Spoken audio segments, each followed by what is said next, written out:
Fala galerinha do YouTube, espero que vocês estejam bem aí. Nesse vídeo eu vou responder aqui alguns comentários desse último vídeo que eu fiz aqui, né, que deu bastante repercussão, o react ao vídeo do Frei Tiago de São José sobre o Papa Francisco. A Igreja Católica está quebrada? Bom, o que esse Frei Tiago ele diz? Ele diz que ou você segue o Papa Pio X ou você segue o Papa Francisco, por causa de alguns posicionamentos do Papa Francisco que tem gerado certa repercussão, né, certa controvérsia dentro do seio da igreja. E eu quis fazer um comentário, né, sobre essa fala dele, porque ele fala com uma autoridade, com uma ousadia muito grande, né? Ele afirma que o Papa Francisco está fora da igreja. Ele usa, né, ele usa termos contundentes, né, para expressar sua opinião. Vocês conseguem achar esse vídeo facilmente aí. Imagino que é só digitar aí Frei Tiago de São José sobre o Papa Francisco. Qualquer coisa eu deixo o link do vídeo também na descrição se for possível. Beleza? Então vamos aos comentários, né? Vamos lá. Graca Pamplona 1699 disse: estude e só depois abra uma live. Não foi uma live, eu só argumentei. A pessoa, esse argumento de tipo assim, estude mais, né? A pessoa não argumenta nada. Ela não desconstrói a sua fala, né? A sua, como eu posso dizer, sua linha de raciocínio. Ela só fala que você é burro, né? Aqui é Roselina Orne 3342. Um papa não tem que ter opinião, ele tem que defender a doutrina da igreja, por isso muitos católicos não confiam nele. Ou seja, concordo que o papa tem que defender a doutrina da igreja, mas o papa também tem autonomia, né, para fazer a sua administração. E a opinião do papa, ela não representa a totalidade da igreja. A igreja tem uma hierarquia, né? Precisamos que o clero nos indique o caminho da verdadeira fé, que foi defendida inclusive com a própria vida durante muitos séculos de existência. Ok. Graziela Aparecida Jesus 4726. Uma verdade é certa, o clero vai deixar de existir. Essa arrogância não foi deixada pelo nosso Senhor Jesus. É hora de entregar a casa como a recebeu. Bom, gente, como responder a isso, né? Não vejo uma ação deliberadamente anticristã do Papa Francisco. Eu vejo que ele tem buscado se atentar aos princípios fundamentais do cristianismo para que isso possa dar mais acolhimento a certos grupos que antes não tinham voz e agora têm, ok? Eu vejo que ele tem buscado o quê? Uma unidade, um acolhimento. Então, assim, eu não vejo como uma administração que busca isso pode enfraquecer a igreja, pode fazer a igreja acabar. Na verdade, não. Na verdade, ela vai conquistar novos fiéis, né? Mas o novo tende a ser assustador. Amém, belíssima explicação. PIN 4827 disse: precisa entender mais o que ele fala e sabe para julgar. Precisa estudar mais antes de julgar. Nem vou responder. Agora, esse cara aqui, eu gostei do comentário dele. Vou ler o comentário dele na íntegra e depois vou tentar responder ponto a ponto. É o Edvano Sintra 8742. Ele diz: desculpa, meu irmão, nem sei que tipo de pensamento esse Frei tem, mas sei que, se você acha que pode mudar a verdade da igreja, você está errado. Ok, Edvano, eu não quero mudar a verdade da igreja. O que é que acontece? Eu não estou impondo verdade nenhuma, eu estou dando a minha opinião. Essa é só a minha opinião, serve para mim. Talvez sirva para outra pessoa que esteja me ouvindo, mas não é como se eu estivesse incutindo uma ideia que já não estava ali. Ok? Então vamos com calma aí, eu não estou impondo nada. E ele continua: eu sou bom ou ruim, depende de quem conta a minha história. Você, infelizmente, só colocou parte da verdade do Francisco. Ou seja, ele está falando que eu fui parcial na minha explicação sobre o Papa Francisco. Continua: você não colocou quando ele disse que a cruz foi a derrota de Deus, quando ele puniu um padre por não se vacinar e fica calado sobre os sacerdotes que fazem casamentos homossexuais. Você não falou quando Francisco se considerou comunista e ainda falou que Jesus também é. Você não colocou que ele é contra o casamento homossexual. Ele é contra o casamento homossexual. Mas que abençoar esse tipo de casal é lícito. É lícito, tá dentro da lei, ué. Dentro da lei dos homens, né? Vamos lá. Você não colocou quando ele disse que não é dever do católico converter ninguém. Ah, não é dever do católico converter ninguém, né? Quando ele assinou a união das religiões, quando ele tomou frente para construir a casa abraônica, sendo que tanto os judeus quanto os muçulmanos não aceitam Jesus, esse que é o centro da nossa igreja. Ó, gostei muito da argumentação dele, pessoal. Acho que antes de você defender alguém, você deve conhecer a história dessa pessoa. Sobre o Frei nem conheço, sobre ele não posso falar nada. Lembre-se que Bento XVI disse que a verdadeira igreja ia voltar aos 12, aos 12 apóstolos, né? Imagino. As 12 tribos também, né? Tem todo o 12 é um número muito simbólico, mas eu não entendi a que ele se refere aqui. Conhecereis a verdade vos libertará. Fica com Deus, tamo junto. Tamo junto, Edinaldo. Vou te responder aqui com todo respeito, baseado na minha opinião, no meu conhecimento. Não estou querendo impor minha verdade a ninguém, ok? Mas vamos lá. Vamos tentar opinar sobre cada um desses pontos que você elencou. Primeiro, né, a questão da cruz ter sido a derrota de Deus. Eu imagino que muitas falas do Papa Francisco, elas são ditas dentro de um certo contexto, que se esse contexto for tirado de cena, a fala meio que perde o sentido, ou fica aberta a muitas interpretações. Creio que ele estava falando no sentido de que não é que a cruz foi a derrota de Deus, né? Talvez o pecado tenha sido a derrota de Deus, porque Deus nos criou, né, e nos deu o livre-arbítrio, e a sua obra é perfeita. Mas nós não somos perfeitos. Nós não sabemos lidar com esse livre-arbítrio e sempre tendemos ao pecado. Então eu imagino que ele deve ter falado assim, que a cruz foi a derrota de Deus no sentido assim de seu filho ter que se sacrificar para fazer essa reparação, né? Reparar os nossos pecados. Talvez tenha sido assim nessa linha, né? É um tema complexo, é um tema espinhoso, né? E realmente eu entendo a controvérsia que essa fala gerou aí, né? Entre alguns grupos, né, da Igreja Católica. Então vamos lá para o próximo argumento. A punição do padre por não se vacinar. Pessoal, a Bíblia nos instrui a cuidar dos nossos corpos. A Bíblia fala que nossos corpos são templos do Espírito Santo. E a gente também não deve desprezar nenhuma forma de conhecimento. Se as vacinas são algo positivo, algo cientificamente comprovado, algo que vai fazer bem, que vai, né, evitar a proliferação de doenças, né? Por que não se vacinar? Qual que é a função de um sacerdote? É levar o melhor para a população e não ficar trazendo teorias da conspiração. Um padre que se nega a se vacinar, de uma forma ou de outra, ele é um exemplo ali para a comunidade. A comunidade ela pode pensar assim, poxa, eu também não vou me vacinar, meu padre não vai se vacinar, certo? Então imagina assim que tem um contexto para esse acontecimento aí, da punição do padre por não se vacinar, né? Sobre essa questão de cuidar dos nossos corpos aqui, a gente tem a 1 Coríntios, né? Que diz aqui, ó, acaso não sabem que o corpo de vocês é santuário do Espírito Santo que habita em vocês, que lhes foi dado por Deus, e que vocês não são de vocês mesmos?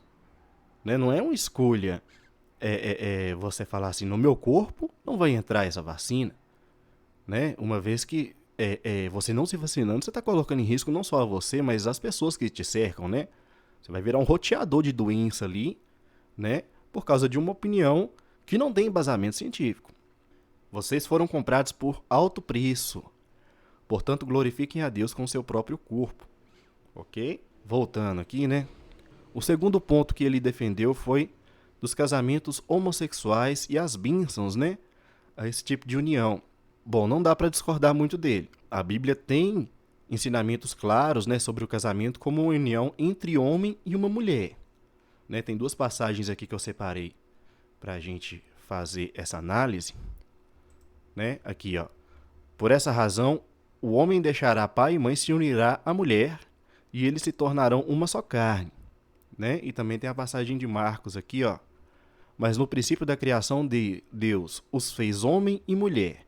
Por essa razão o homem deixará pai e mãe e se unirá à sua mulher. E os dois se tornarão uma só carne. Assim já não são dois, mas sim uma só carne. Portanto, o que Deus uniu, ninguém o separe. Há o contexto histórico dessas escrituras, que não pode ser deixado de lado, tá certo? Mas a fé foi construída em cima desses princípios. Então, é um tema muito controverso, muito espinhoso. Mas eu imagino que o quê? Que o Papa Francisco ele pode estar tentando equilibrar o amor incondicional pelos indivíduos. Ele deve estar considerando mais essa passagem aqui, ó. Ame ao próximo como a si mesmo, né? Eu vou deixar de acolher o irmão na minha igreja porque ele é homossexual? Porque ele vive uma união homossexual? Porque ele sente a afetividade dele por uma outra pessoa do mesmo sexo? Justifica? Isso torna ela uma pessoa ruim? Uma pessoa que vai semear o mal? Né? Ela quer congregar a fé, ela quer compartilhar a fé, ela quer, né, a comunhão com a igreja, e essa pessoa ela vai ser rejeitada por causa da opção, da orientação afetiva dela. Então vale a gente pensar nisso aí também, pô. Não é como se a igreja não tivesse passado por nenhuma adaptação ao longo da história. Não é como se a doutrina tivesse passado o tempo inteiro, né, a mesma, imutável, aquela monolítica, né? Se fosse assim, a Igreja Católica estaria vendendo indulgências até hoje, né? Não é o caso. Essas adaptações elas são necessárias, pessoal, para atender às demandas do tempo presente. Vamos continuar aqui. A questão do Papa Francisco se considerar comunista e ainda falar que Jesus também era comunista. Bom, pessoal, Jesus ele pregou o amor e a partilha, o amor ao próximo, né? E Jesus ele sempre foi muito contra a questão da propriedade. Ele sempre tem aquela passagem, né, que eu não me lembro, que diz que é mais fácil um camelo passar por um buraco de agulha, né, do que um rico entrar no reino dos céus, que a porta é estreita, né? Toda aquela perspectiva lá que é o quê? Uma visão de criticar a posse, a propriedade, a ambição, a ganância, né? Então eu imagino assim, nessa questão do compartilhar, do dividir, né? Do amar ao próximo, esses princípios se assemelham aos princípios do comunismo, certo? Estou falando do comunismo utópico, não do comunismo científico. O comunismo científico ele vai tentar o quê? Vamos diferenciar. O comunismo utópico vai ser a ideia de gerar uma sociedade igualitária. O comunismo científico ele vai criar uma análise a partir da visão de Karl Marx, né, de que a sociedade ela é baseada num sistema de exploração perpétuo, né, e que esse sistema só vai mudar, né, a sociedade igualitária, a sociedade comunista tão idealizada só vai acontecer quando acontecer a revolução proletária, ou seja, quando os trabalhadores tomarem o poder, né, quando os oprimidos tomarem o poder sobre os seus opressores. Então eu imagino assim que ele deve estar falando mais da perspectiva do comunismo utópico do que do comunismo científico. Mas quando a frase é jogada do nada, assim, né, ela abre brecha para muitas interpretações, né? É compreensível a controvérsia. E vale ressaltar também, pessoal, que Jesus ele disse que o reino dele não era um reino desse mundo, né? Aqui em João 18:36, disse Jesus: o meu reino não é desse mundo. Se fosse, os meus servos lutariam para impedir que os judeus me prendessem. Mas agora o meu reino não é daqui, né? Ou seja, é uma coisa completamente despolitizada, desapegada das estruturas mundanas, né? Das leis do homem, a uma perspectiva o quê? Do mundo além. Só que, pessoal, muitas vezes as pessoas se contaminam com essa promessa de paraíso, né? E vejam bem o que eu estou querendo dizer. Com essa ideia de ser salvo da vida eterna, né? e acabam esquecendo da questão da compaixão, do amor ao próximo, do acolhimento, do venha como estiver, né? E com isso acaba sendo egoístas, com uma atitude um tanto excludente. Tudo isso aí tem que ser considerado também. Nada é preto no branco, né? Nada traz só uma face. Uma outra afirmação foi aqui: não é dever do católico converter ninguém. Olha, essa afirmação ela é complicada, porque a própria Bíblia ela diz que é dever. Né? Em Mateus 28:19, diz: portanto, vão e façam discípulos de todas as nações, batizando-os em nome do Pai, do Filho e do Espírito Santo. Então, assim, é complicado, né? Às vezes ele estava falando assim, no sentido de evitar o conflito religioso, o confronto religioso, né? Existe uma pluralidade. Só que dentro dessa pluralidade de religiões, existem muitos valores em comum que às vezes ficam em segundo plano. Os valores fundamentais da fé às vezes ficam em segundo plano, né? O que eu quero dizer com isso? Vamos pegar, por exemplo, religiões completamente distantes, né? O islamismo, o judaísmo, o cristianismo, né? Dentro do cristianismo a gente tem várias ramificações aí também. Dentro de todas essas, né, existem ramificações, mas dentro do cristianismo a gente tem a fé católica, a gente tem a fé evangélica, né? E muitas vezes há confrontos entre esses grupos que dividem a mesma base doutrinária, né? Todos eles seguem o Pentateuco, para início de conversa, né? Todos eles são religiões monoteístas. Todos eles reconhecem Jesus, até o islamismo reconhece Jesus como um profeta. Ele diz que Maomé é a palavra final, mas Jesus é um profeta, né? A questão do judaísmo, eles não reconhecem Jesus no sentido de Messias, mas eles reconhecem ele como um profeta, né? Como alguém sábio, um sábio do seu tempo, né? Então, assim, as semelhanças são maiores que as divergências, mas mesmo assim as divergências elas ressoam mais entre a humanidade. É natural, isso é natural. O ser humano ele tende a estranhar o diferente como uma forma de se preservar. É um instinto, né? É um instinto universal.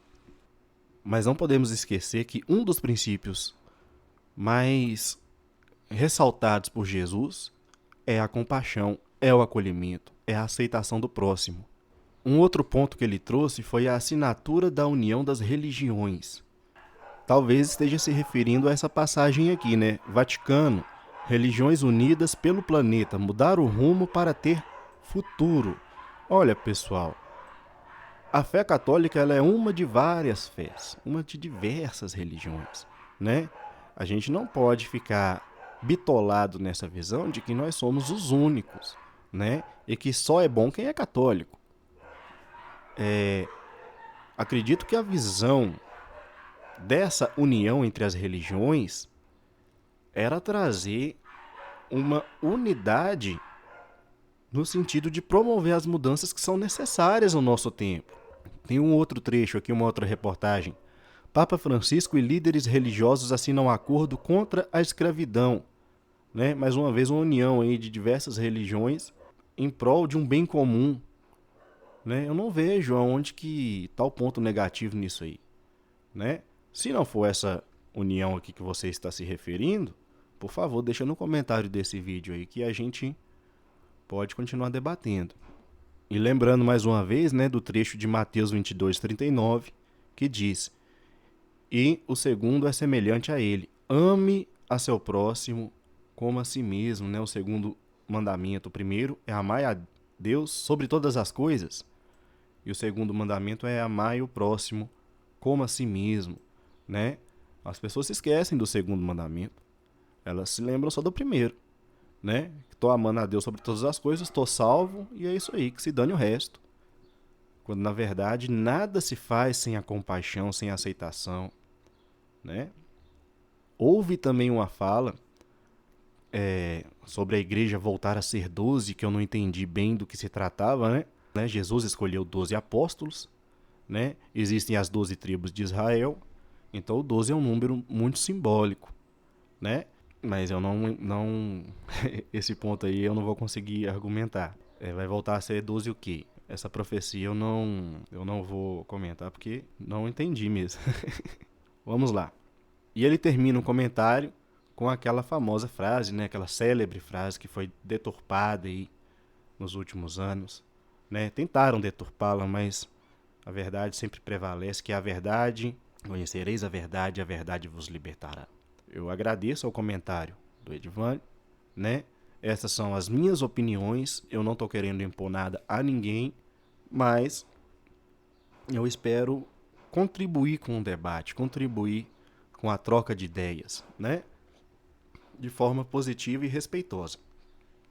Se você gostou desse tipo de conteúdo, por favor, deixa o like, comentário, curtida, compartilha, a coisa toda. É isso aí. Muito obrigado e valeu!